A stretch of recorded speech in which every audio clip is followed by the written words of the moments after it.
आज हम लोग एक ऐसे भक्त के बारे में सुनने जा रहे हैं जो हमेशा हमेशा के लिए आदरणीय हैं। जो भक्त आज हैं उनके लिए भी, जो पहले थे उनके लिए भी और जो आने वाले हैं उनके लिए भी। ध्रुव महाराज। ध्रुव मनु के पौत्र थे। महाराज उत्तानपाद की बड़ी पत्नी सुनीति की कोख से उनका जन्म हुआ।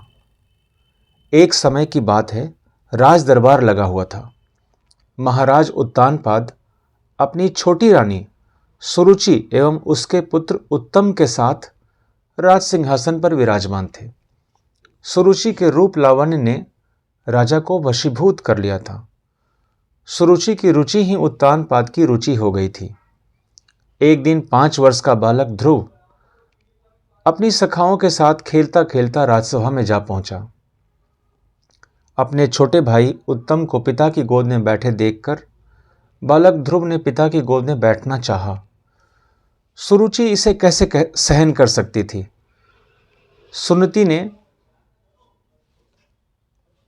सुनीति ने उसका सौतिया डाह जो था, अरे तुम्हारा इतना साहस, यदि पिता की गोद में बैठना चाहते हो तो तपस्या करके भगवान की आराधना करो, भगवान को प्रसन्न करके मेरी कोख से जन्म लो, तभी तुम्हें अधिकार प्राप्त हो सकता है। ये कहते हुए सुरुचि ने हाथ पकड़कर ध्रुव को राजा की गोद से अलग कर दिया। जबकि अबोध बालक ध्रुव पूरी बात समझ भी नहीं सका, परंतु उसको इतना समझ आया कि कुछ मेरा अपमान हुआ है जो भगवत कृपा से ही ठीक हो सकता है। केवल इतनी सी बात बालक ध्रुव को अमोघ भगवत कृपा का अनुभव कराने में हेतु बन गई। विपरीत परिस्थितियां प्रायः मनुष्य को भगवत कृपा प्राप्त कराने में बड़ी सहायक होती है। रुदन ही तो बालक का बल है। ध्रुव रोता रोता अपनी माता सुनीति के पास पहुंचा। सुनीति ने उसकी पूरी बात सुनी और कहा, बेटा, सचमुच मैं अभागिनी हूं। तुम्हारे पिता तुम्हारी छोटी माता सुरुचि के हाथ बिके हुए हैं। तुम्हारी अभिलाषा तो एक भगवान ही पूर्ण कर सकते हैं। भगवान विष्णु की आराधना से सब कुछ सुलभ है। ऐसी कोई वस्तु नहीं जो भगवान ना दे सकें। भगवान विष्णु सब कुछ दे सकते हैं। निर्मल हृदय ध्रुव के मन में यह बात घर कर गई कि भगवान विष्णु सब कुछ दे सकते हैं। माँ, मुझे आज्ञा दो, मैं भगवान से मिलकर उन्हीं से सब कुछ प्राप्त करूंगा। ध्रुव ने दृढ़ निश्चय के साथ माता सुनीति से यह निवेदन किया, बेटा, अभी तुम बहुत छोटे हो, कुछ बड़े हो जाओ, उसके बाद यह कार्य करना। माता ने ध्रुव को बहुत समझाया, परंतु ध्रुव के निश्चय में मां सुनीति कुछ भी परिवर्तन न कर सकी और अंत में भगवत कृपा पर पूर्ण विश्वास रखने वाली माता ने बालक को वन में जाने की आज्ञा दे दी। भगवान कैसे और कहाँ मिलते हैं यह तो ध्रुव को ज्ञात नहीं था, परंतु भगवान मिलते हैं, इस दृढ़ निश्चय के साथ ध्रुव ने वन की राह ली। भगवान की ओर बढ़ने वाले की सहायता भगवत कृपा स्वयं करती है। मार्ग में ध्रुव को देवर्षि नारद मिले। नारद ध्रुव की पूरी बात सुनकर विस्मय प्रकट करने लगे, बेटा, तुम्हारी आयु अभी बहुत छोटी है, इस उम्र में क्या मान अपमान। प्रसन्न रहो और जैसे भगवान रखें उसी में संतोष करो। भगवान का मिलना बड़ा कठिन है। बड़े बड़े योगी मुनि दीर्घ काल तक तपस्या करके भी उनका दर्शन अनेक जन्मों के पश्चात कर पाते हैं। देवर्षि की ये बातें सुनकर भी ध्रुव के दृढ़ निश्चय में कोई परिवर्तन नहीं हुआ। मुनि, आप बड़े कृपालु हैं, आपने जो उपदेश दिया वो बहुत उत्तम है, परंतु मुझे तो भगवान शीघ्र मिल सके, आप ऐसा उपाय ही बताइए जिससे मैं दुर्लभ पद प्राप्त कर सकूं। दृढ़ निष्ठा और दृढ़ निश्चय के साथ ध्रुव ने देवर्षि के चरणों में नम्र निवेदन किया। ध्रुव के हृदय में भय और संशय का बिल्कुल स्थान नहीं था। देवर्षि का हृदय ध्रुव की निष्ठा देखकर पिघल गया। ध्रुव पर संत कृपा हुई। देवर्षि ने उसे अमोघ आशीर्वाद दिया, बेटा, तेरा कल्याण होगा।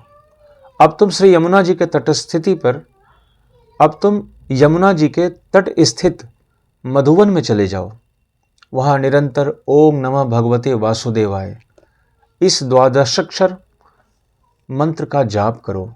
त्रिकाल यमुना में स्नान करके सुस्थिर आसन पर बैठ जाना, प्राणायाम करना, चित्त को स्थिर और एकाग्र करके भगवान विष्णु का ध्यान करना। ध्रुव यमुना जी के किनारे मधुवन में जा पहुंचे और भगवान की आराधना में लग गए। नारद जी की कृपा से उन्हें विधि का ज्ञान तो हो ही गया था। दिन पर दिन वे अपने व्रत को कठोर करने लगे। निर्भय निर्द्वंद उपासना चलने लगी। भगवान की कृपा पर उनका दृढ़ विश्वास था। मन, वाणी और शरीर तीनों से वे कृपानिधि भगवान के साथ एकाकार हो रहे थे। साधना में भय और प्रलोभन रूपा बाधाओं का तांता लग जाता है।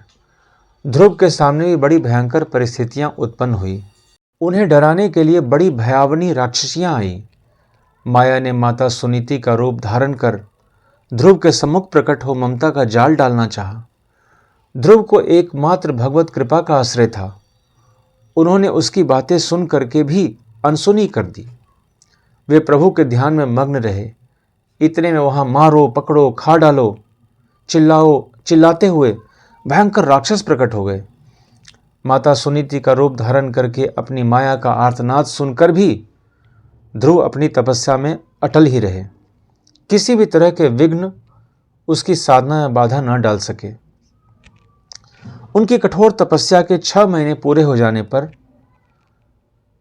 सुरपति घबरा उठे। कहीं ध्रुव हमारा पद न छीन ले। देवता लोग पहुंचे भगवान के पास।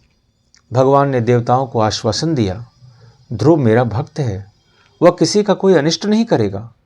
मैं उसे दर्शन देकर तृप्त करूंगा। देवता लोग निर्भय होकर चले गए। परंतु कृपानिधान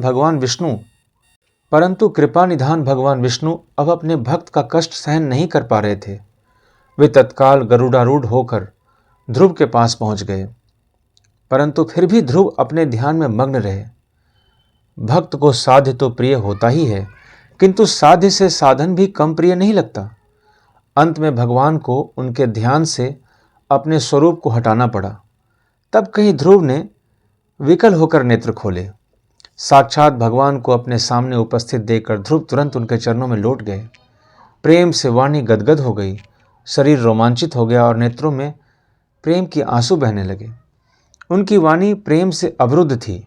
वे केवल हाथ जोड़े प्रभु के सामने खड़े थे। स्तुति करना चाहते हुए भी स्तुति करने में असमर्थ थे।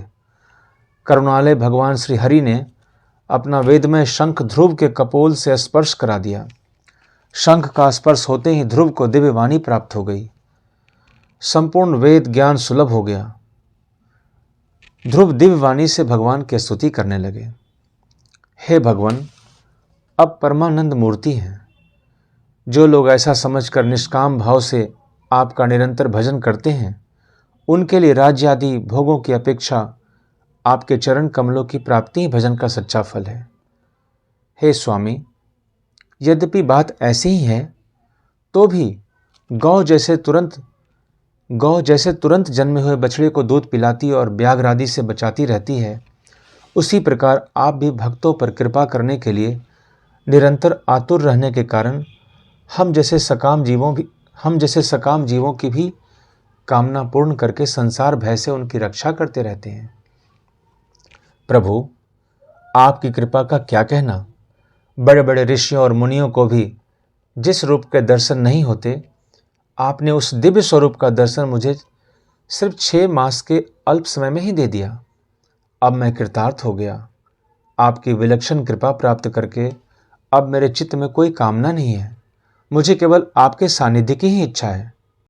बेटा ध्रुव, तुम्हारे मन में अब कोई कामना नहीं है, परंतु मेरी आज्ञा का तुम्हें पालन करना ही होगा। मैं तुम्हें जो पद देता हूं वह ग्रहण करना होगा। मेरी आज्ञा से तुम्हें राज्यभार संभालना होगा। ग्रह नक्षत्रों से ऊपर तुम्हें ध्रुव पद प्राप्त होगा। जीवन भर तुम पर मेरी अनोखी कृपा बरसती रहेगी। कल्प के अंत में तुम मेरे पास ही आओगे, जहां से तुम्हें फिर लौटना नहीं होगा। कृपालु श्री हरि ने ध्रुव को कृपा में आदेश दिया। भगवान श्री हरि के विरह का संताप लेकर राज्य की कामना न होते हुए भी प्रभु के आदेशानुसार ध्रुव वन से लौट आए। पिता सहित सभी राजपुरुषों एवं सौतेली मां ने उनका अभिनंदन कर आशीर्वाद दिया। सुनीति ने तो आरती उतारते हुए प्रेम के आंसुओं से अपने प्रिय पुत्र का अभिषेक किया। युवावस्था में ध्रुव ने अपने माता पिता की आज्ञा से गृहस्थ आश्रम में प्रवेश किया। ध्रुव के भाई उत्तम को आखेट का दुर्व्यसन था। एक बार वह आखेट करते करते स्वयं भी एक यक्ष का आखेट बन गया। ध्रुव भाई उत्तम के निधन की जानकारी के लिए वन में गए। वहां उनका यक्षों से घमासान युद्ध हुआ। अंत में पितामह मनु ने युद्ध में आकर भयंकर संहार बंद करवाया। यक्षपति कुबेर भक्त ध्रुव के व्यवहार से बहुत प्रसन्न हुए। कुबेर ने ध्रुव को वरदान देना चाहा, परंतु ध्रुव ने उनसे विनम्रतापूर्वक भगवत भक्ति की ही याचना की। ध्रुव ने अनेक यज्ञ यागादि किए। उन्होंने भगवान शंकर की भी आराधना कर उन्हें प्रसन्न किया तथा भगवत भक्ति का ही अमोघ आशीर्वाद प्राप्त किया। ध्रुव ने 36,000 वर्ष तक धर्म पूर्वक पृथ्वी का पालन किया। भगवत प्रेम का उनके जीवन में उत्तरोत्तर विकास हुआ। अंत समय में भगवान के पार्षद सुनंद एवं नंद उन्हें लेने आए और वे काल के सिर पर पैर रखकर विमान पर आरूढ़ हो सदेह भगवत धाम को चले गए।